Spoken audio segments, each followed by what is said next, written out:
Hello' everyone, এই ভিডিঅ'টোত সকলোকে স্বাগতম জনাইছোঁ। লগতে স্বাগতম জনাইছোঁ বন্ধু ষ্ট্ৰীম, যিজনে অসমৰ প্ৰব্লেমৰ সমস্যাৰ বিষয়ে মাত মাতে। এতিয়া আমাৰ সন্মুখত আছে দুটা সমস্যা। সেয়া হ'ল ষ্টুডেণ্টৰ সমস্যা ফাৰ্ষ্ট, মানে ষ্টুডেণ্টৰ সমস্যা। সেয়া ষ্টুডেণ্টৰ দুটা সমস্যা। এটা হ'ল জীৱন প্ৰেৰণা ৰিগাৰ্ডিং আৰু এটা হ'ল স্কুটি ৰিগাৰ্ডিং। অসম গভৰ্ণমেণ্টে এনাউন্স কৰিছিলে যে জীৱন প্ৰেৰণা গ্ৰেজুৱেশ্যন কমপ্লিট হোৱাৰ পিছত অসম গভৰ্ণমেণ্টে জীৱন প্ৰেৰণা দিব।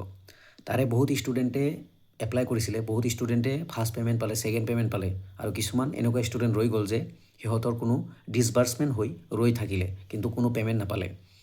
বাট যিখিনি পে'মেণ্ট পাইছিলে সেইখিনিৰ first payment and second payment clear হ'ল। বাট এপ্ৰিল মাহৰ নিযুত মইনা বাবু আঁচনিৰ পে'মেণ্ট দিলে, বাট জীৱন প্ৰেৰণাৰ কোনো পে'মেণ্ট দিয়া নাই, থাৰ্ড পে'মেণ্ট দিয়া নাই এতিয়ালৈকে।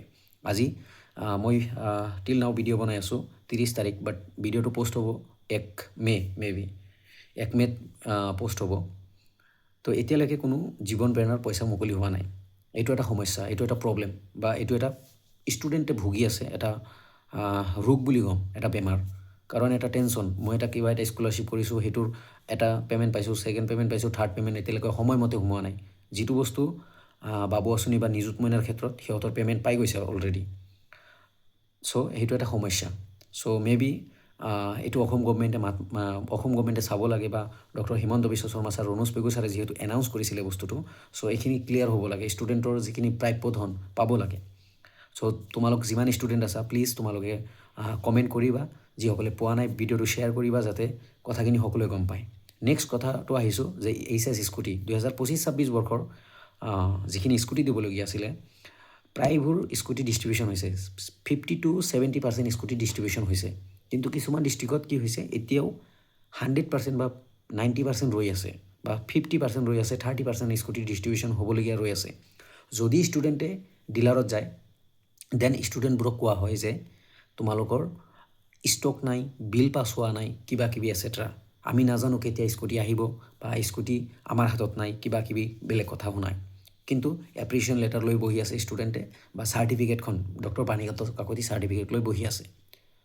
চ' তোমালোকে প্লিজ ভইচ ৰেইজ কৰা, যাতে তোমালোকৰ এই প্ৰব্লেমবোৰ অসম গভৰ্ণমেণ্টে ক্লিয়াৰ কৰে, বা ডক্টৰ হিমন্ত বিশ্ব শৰ্মা ছাৰে গম পায় কথাখিনি, বা ৰণোজ পেগু ছাৰে গম পায় কথাখিনি, যে ষ্টুডেণ্টৰ জীৱন প্ৰেৰণাৰ পইচা এতিয়ালৈকে মুকলি হোৱা নাই, থাৰ্ড পে'মেণ্ট বা স্কুটিৰ দিবলগীয়া স্কুটি এতিয়ালৈকে কমপ্লিট হোৱা নাই। লগতে মই ৰিকুৱেষ্ট কৰিম বন্ধু ষ্ট্ৰীম, মই টেগ কৰিছোঁ বন্ধু ষ্ট্ৰীম, তোমালোকেও কমেণ্টত, ষ্টুডেণ্টেও কমেণ্টত বন্ধু ষ্ট্ৰীমক ৰিকুৱেষ্ট কৰিবা, যাতে দাদাজনে হেল্প কৰে তোমালোকৰ এই বস্তুটো ক্লিয়াৰ হ'বলৈ, বা এটা ভিডিঅ'ৰ থ্ৰু দি, বা এটা লাইভ ষ্ট্ৰীমৰ থ্ৰু দি, যাতে এই তোমালোকে যে ফেচ কৰি আছা প্ৰব্লেম, এই প্ৰব্লেমৰ এগেইনষ্টত মাত মাতে।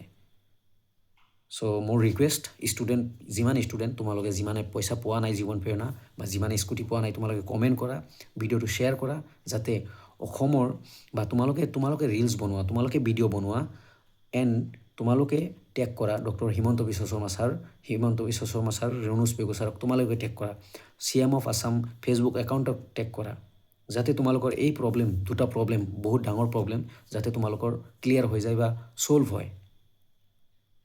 মই ৰিকুৱেষ্ট কৰিম তোমালোকে ফেচবুকত এভৰিডে লিখা যে তোমালোকে থাৰ্ড পে'মেণ্ট এতিয়ালৈকে পোৱা নাই, তোমালোকে স্কুটি এতিয়ালৈকে পোৱা নাই। যেতিয়া ৰিমাইণ্ডাৰ হিচাপে তোমালোকে জনাবা, 100% যেতিয়া অসম গভৰ্ণমেণ্টৰ চকুত পৰিব, তোমালোকৰ এই প্ৰব্লেমৰ সমস্যাৰ সমাধান হ'ব। আদাৰৱাইজ বি এনেকৈ ৰৈ যাব। চ' মই ৰিকুৱেষ্ট কৰিছোঁ সকলো ষ্টুডেণ্টক, এণ্ড লগতে বন্ধু ষ্ট্ৰীমক, যাতে দুই এষাৰ মাত মাতে বন্ধু ষ্ট্ৰীমে ষ্টুডেণ্টৰ হকে। Thank U.